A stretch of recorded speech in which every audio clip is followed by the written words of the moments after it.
What's up, family? This is Kristen Smallwood, and you're listening to the Thrive with Joy podcast, a special space I've created for us to come and reason together. Each week, I share life lessons and stories that challenge our perspective on how we're managing the relationships with ourselves, God, and others. I'm even inviting some special guests to help us unpack insights on how to experience lasting, harmonious bonds that abound in grace, forgiveness, and love. Let's get into it.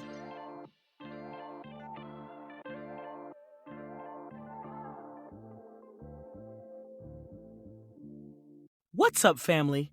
Thank you for joining me back in the room for another episode. Do y'all remember back in the early 2000s when people used to customize their voicemail messages with their favorite song? And you would call their phone and have to listen to a whole musical chorus before you could leave a message? It would be like a 2 to 3 minute musical snippet before you would even hear the person's voice. And sometimes you would never hear their voice. Their whole greeting was nothing but music. Y'all remember that? I mean, I used to get so caught up in listening to the music that by the time the beep sounded for me to leave a message, I had forgot who I had called and what I had called them for. Sometimes I would call the voicemail back just so I could hear the song again. My friends would call me later that day and be like, "Girl, why do I have 8 missed calls from you?" I'd be like, "I was trying to leave you a message, but I was too busy rocking to your greeting that I never got around to it." Y'all remember those days? Like, it wasn't just a trend because it lasted way too long to be just a trend. It really turned into like a form of self expression, right?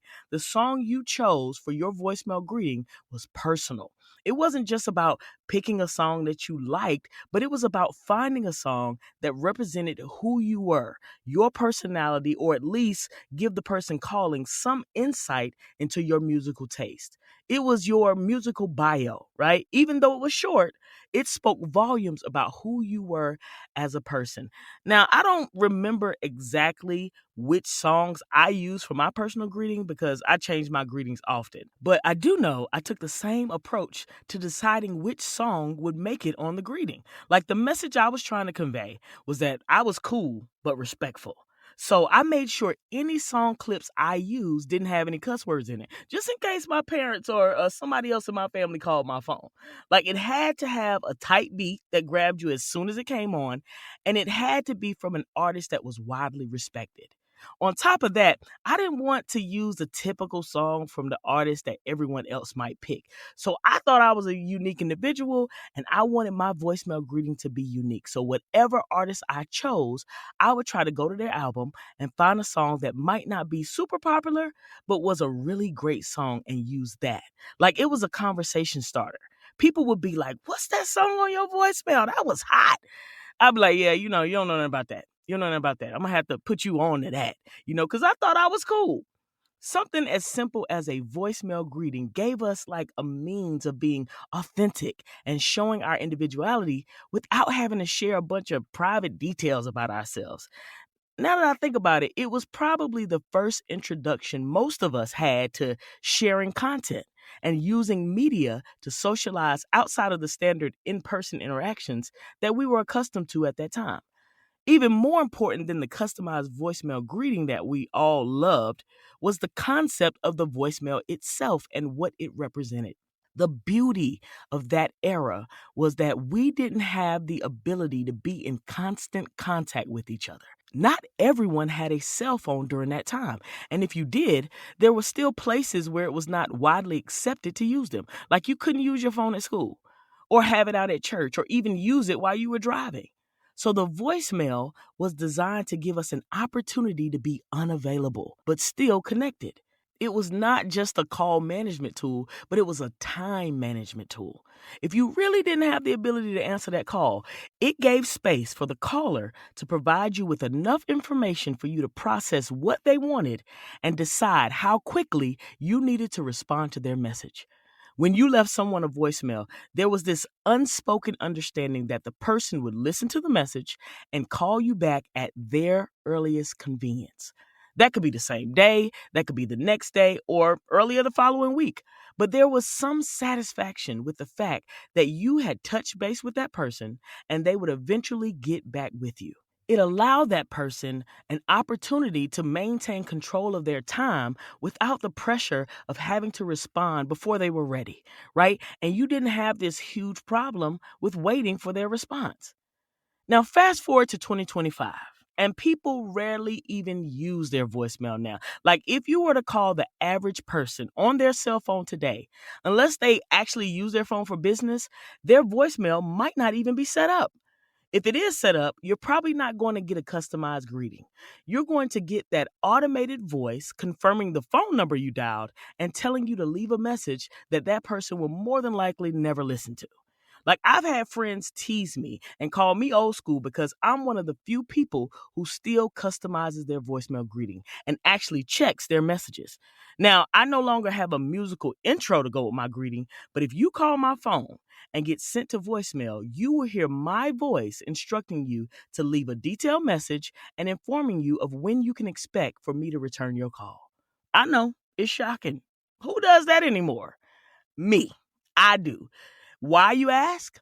Because I want you to leave a message. I want the opportunity to consider whether or not your call is something I need to respond to right now. I want a preview of what it is that you want to talk to me about. Are you calling to check in on me, to see how I've been, or just shoot the breeze? Or are you calling to ask me for something? If it's the latter, then I want you to drop some details in that message that help me understand what kind of request it is. What do I need to be prepared to sacrifice when I call you back? Is it my money? Is it my time? Is it my advice? What is it? Give me a clue so I can process the need and prioritize it in a way that allows me to decide whether or not I have the capacity to show up for you in the way you need me to.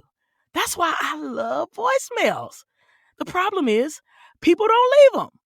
They don't want to give you that kind of processing time anymore.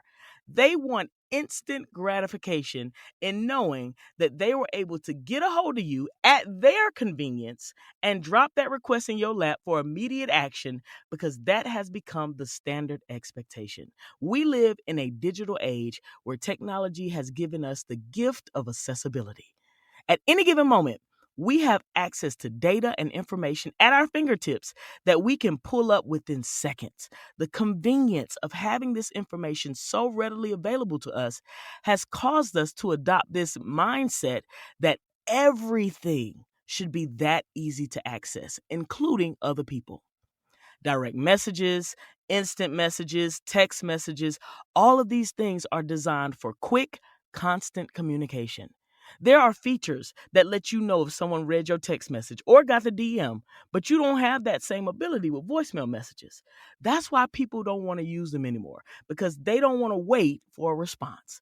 They want you to address their needs immediately, and they don't understand why you aren't, because they know you have your phone with you. Why are you not responding? I know you got your phone on you. Nowadays, we can't even go to the bathroom without taking our phones with us. They even have gadgets that will allow you to take your phone in the shower with you without even getting wet. We have become so obsessed with not just our phones, but the idea of being constantly available. This need, right, to always be accessible to others, whether it's physically, emotionally, or spiritually, without any consideration for how it might negatively impact us. It's one of those familiar dysfunctional behaviors that we have normalized and turned into a standard way of relating with people. Like, it sets this abnormal expectation that people are supposed to have unlimited access to you. When that phone rings, you're supposed to answer, because the expectation is, when I need you, I expect you to avail yourself. And when I can't get up with you, we got a problem. We've all been guilty of it to some degree. I know I have. Like, I was in the living room cleaning up the other day and my phone rang. I heard it, but I couldn't find it. So I'm scrambling around trying to figure out where the ringing is coming from. And then I realized the phone was in the other room. So I hurry up and try to get to the other room before the phone stops ringing. And in my haste, I almost tripped, failed, and slid slam under the couch. I'm doing all this hustling to get to the phone before the call ends, just to find out it was spam likely, a robocall. Now, here I am about to break my neck for a call I wasn't even going to answer anyway. The irony is that technology was originally designed to help us create boundaries and manage access, but it has actually been the cause of a lot of blurred boundary lines and burnout because it has provided too much access. The instinct to drop everything and rush to that phone to be available is such a common behavior nowadays. Like, I know I'm not the only one who's done that. The need to immediately respond to calls or messages, no matter the time, no matter the situation, to say yes to every request, even when you know you're overextended, feeling guilty or anxious because you didn't respond fast enough, or letting people interrupt your time set aside for self care, work, or rest just because you don't want to disappoint them. This behavior is quietly robbing us of our peace, our energy, and our purpose. Now, let me be clear. We should always seek to be supportive, dependable, and responsible people, right? High quality relationships require sacrifice, compromise, and reciprocity. So, this conversation is not about dodging responsibilities or neglecting relationships. It's about being intentional in preserving and protecting yourself from unnecessary burnout and distress. It's about recognizing when you don't have healthy boundaries in place that allow you to meet those obligations without completely losing yourself. Like, you're trying to be everything to everybody and then find yourself so depleted that you don't have enough to show up for yourself. You checking work emails while on vacation just to prove that you're committed to your job. You're responding to every message in the group chat, trying to make everybody feel validated. You over there trying to put out your neighbor's fire while your house is burning down. You saying yes to everything when you don't have time for nothing. You start to equate your availability to your worth. If I just show up, then people will appreciate me. If I just do what they ask me to do, then they will love me more. If I just prove that I can come through for them every single time, then they will honor me. So we create these chaotic scenarios for ourselves, hoping other people will value our efforts. But when they don't, we're mad. We big mad. We're hurt and we feel used. We feel taken for granted and start to slowly regret ever trying to help. It's in those moments that resentment sets in and we invite conflict into our relationships. Like, if we're going to break the cycle of bitterness and regret that constant availability introduces, we're going to have to take on the attitude of King Jaffe Joffa, the ruler of Zamunda, from the movie Coming to America. You've seen this movie, right? Now, if you are over the age of 40 and you haven't seen Coming to America, I'm concerned about you. Like, I'm trying to figure out, what have you been doing for the last 30 years? Like, what has had you so preoccupied that you couldn't stop and watch this classic movie? Nevertheless, let me catch you up on this one scene from the movie, right? So it's Prince Akeem's 21st birthday. And the tradition of the kingdom is for him to have an arranged marriage. So it's time for him to meet this wife to be so they can start their courtship. So the king and queen have organized this huge ceremony for the father of the chosen woman to come and offer her to the prince to be his bride, and for everybody to witness this initial meeting between the two of them. But Prince Akeem he ain't feeling the whole arranged marriage situation. And he decides to take the wife to be, Amani, to a back room where they can talk privately and try to get to know each other to see if, there's any chemistry or any genuine connection. Now, shortly into that conversation, he realizes she is not somebody he wants to be with because she can't even think for herself. She doesn't have her own opinions. She has been trained to only want what he wants. So she back there barking, hopping on one leg in this bedazzled 7-mile floor-length dress. He was so taken aback by her eagerness to please him without any thought for her own needs that he was left standing there speechless. So his father, King Jaffe, comes in the room to check on him and see how things are going. Now, Akeem sends the woman out of the room, barking and hopping, and starts having this heart-to-heart conversation with the king about his concerns regarding this arranged marriage. In the middle of the conversation, their servant, Oha, comes in the room to let them know they are holding up the ceremony. He says, "The guests are waiting, Your Majesty." In other words, you have hundreds of people in this room that came here to witness the beginning of this relationship and have access to the future king and queen of the kingdom. And you got them waiting to find out what's going to happen. Y'all in this back room having all these private conversations when these people got dressed up in their finest attire and came here just so they can be engaged in your son's personal business, and you're not going to make that information readily available to them?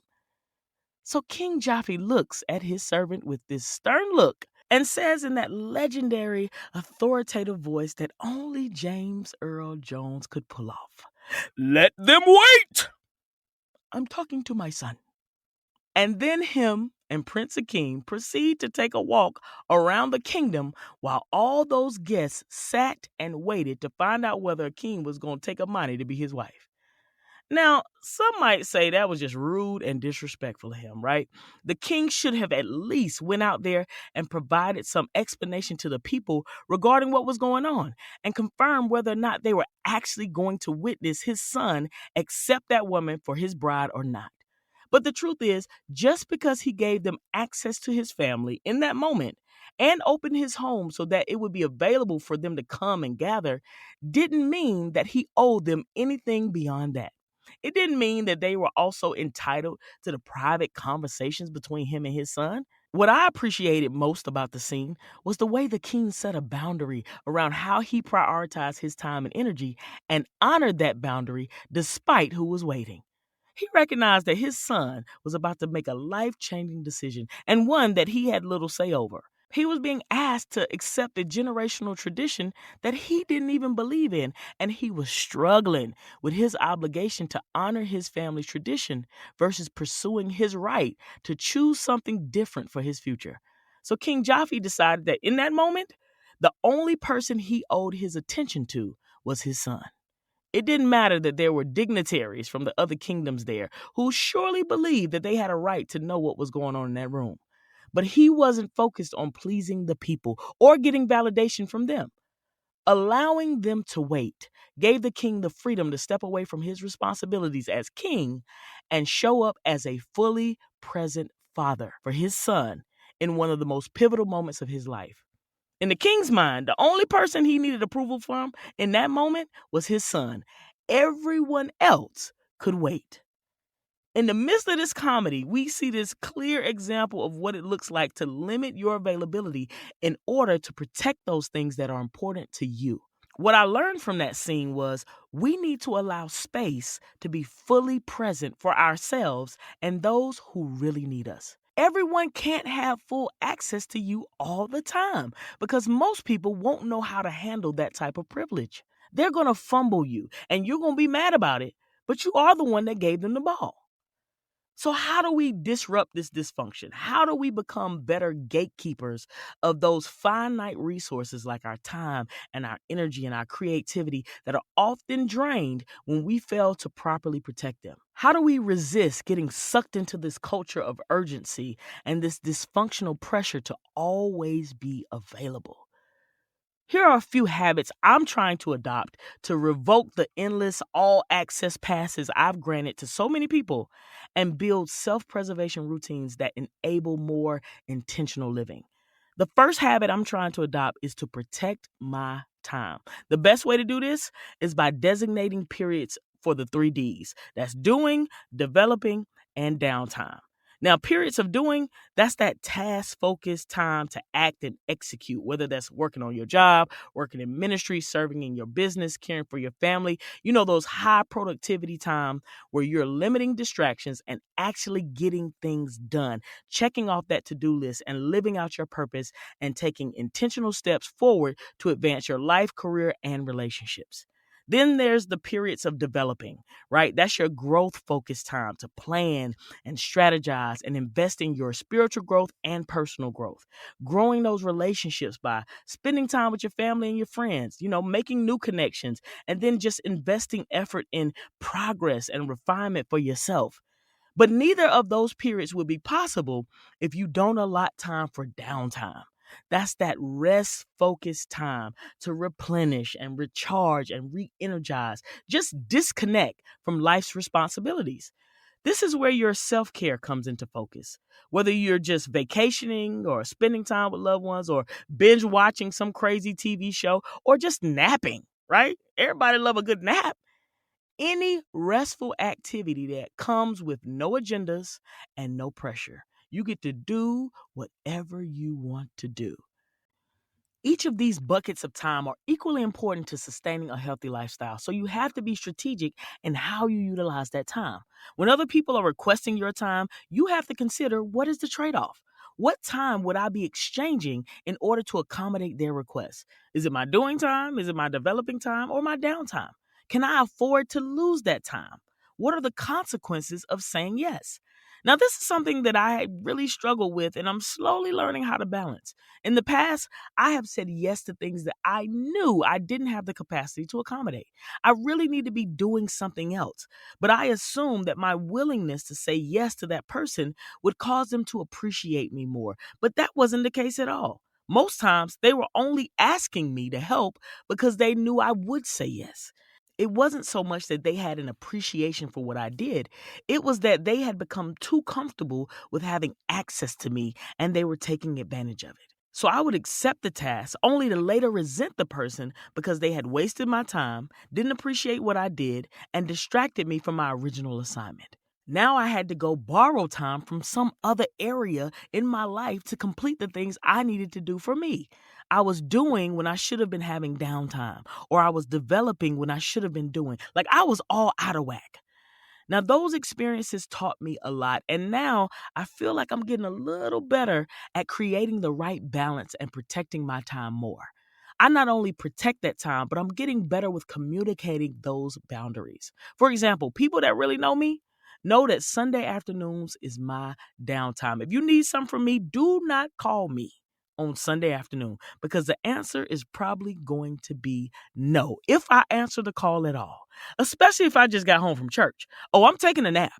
I'm watching TV, or I'm putting all of my energy into doing absolutely nothing because that is my time to allow my mind, body, and soul to recharge and prep for whatever the new week has to bring. As King Jaffe showed us, just because people have access to you doesn't mean they're entitled to your immediate time or attention. Their emergency is not your emergency. By designating these time periods to prioritize what and who matters most, you help alleviate the anxiety that comes when you feel like your time is being cut short. Now, the next habit I'm learning to adopt is to protect my privacy. I do this by being very selective about what and with whom I share my personal details of my life with. Now, we all have those oversharers in our life. You know what I'm talking about? Those people who love to tell the world all their business. You've seen them on social media.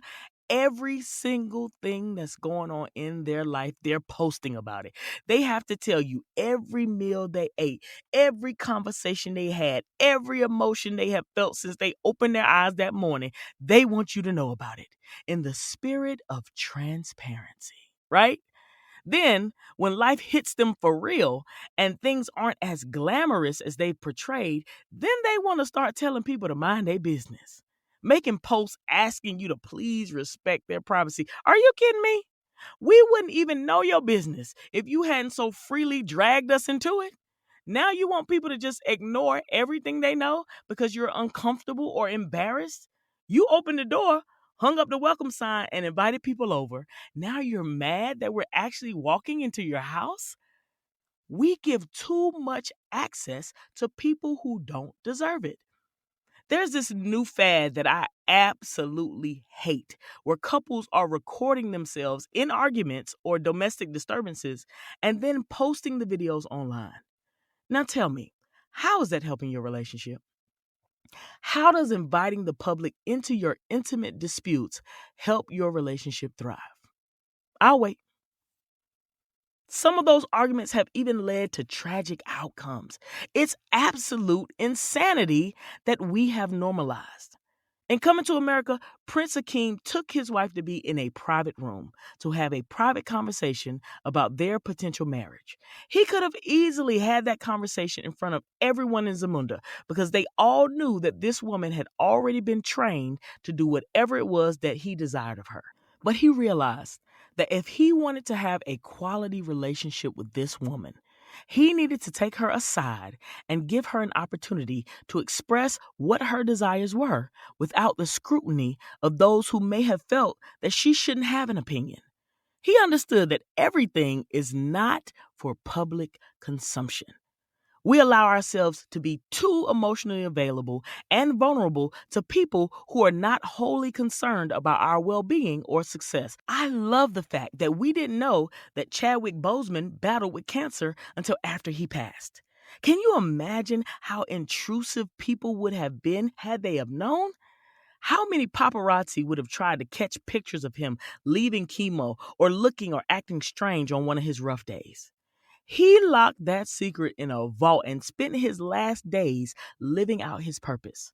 That was his only focus, and he wanted to control the narrative of how his final story would be told. The only people who knew were those few close, trusted family members and friends. Those were people who had proven their intentions towards him and earned the right to know the inner workings of his life. We didn't hear a word about it until after his death because those people covered him.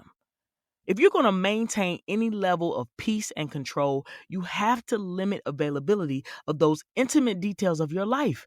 Hear me clearly. You don't owe full disclosure to anyone who can't help protect you. Exercise your right to exclusivity and protect your privacy at all costs.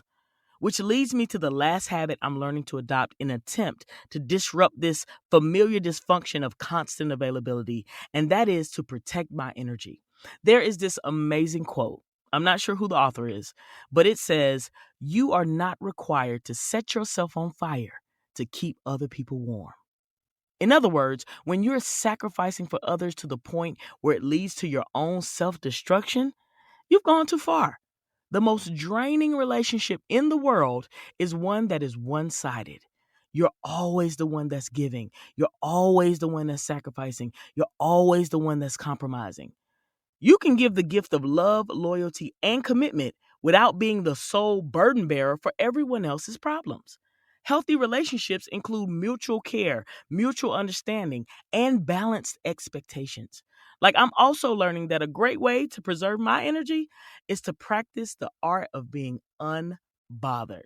Like, seriously, not allowing others unlimited access to your emotions so they can manipulate them and drain you of all of your positive energy, not responding to every negative word or deed that someone tries to send your way, just simply being unbothered on purpose. Because the reality is, we don't have to register for pity parties or book travel for guilt trips or be conned into committing to something that we don't have the capacity to fulfill. That is the quickest road to burnout. Being fully present in any situation requires mental and physical energy. So we have to respect ourselves enough to pull away when we need to recharge and get comfortable with letting them wait. Listen, we may be far removed from the days of creating musical voicemail greetings or even advocating for the use of the voicemail at all. What we can't move away from is our right to pause and consider our availability. We can't afford to allow societal norms to cause us to be impulsive with our time and presence. Your worth is not tied to your responsiveness, your ability to meet others' demands, or your willingness to expose your most sacred life experiences. Our peace, our energy, our privacy are all non-renewable resources that we must safeguard for the good of our future selves. You're not required to burn yourself out to keep everyone else comfortable. So give yourself permission to step back, set boundaries, and show up for what truly matters. That's not rude. It's responsible. So don't be afraid to let them wait. Thank you so much for listening. If you enjoyed this episode, make sure to share it with a friend. Post about it on social media, or feel free to leave a rating and review. And of course, follow or subscribe to the Thrive with Joy podcast on your favorite streaming platform Spotify, Apple Podcasts, iHeartRadio, or wherever you get your podcasts to make sure you're notified when new episodes are available. All new episodes are released on Mondays. Until next time, family, I pray that God bless you to live in peace and thrive with joy.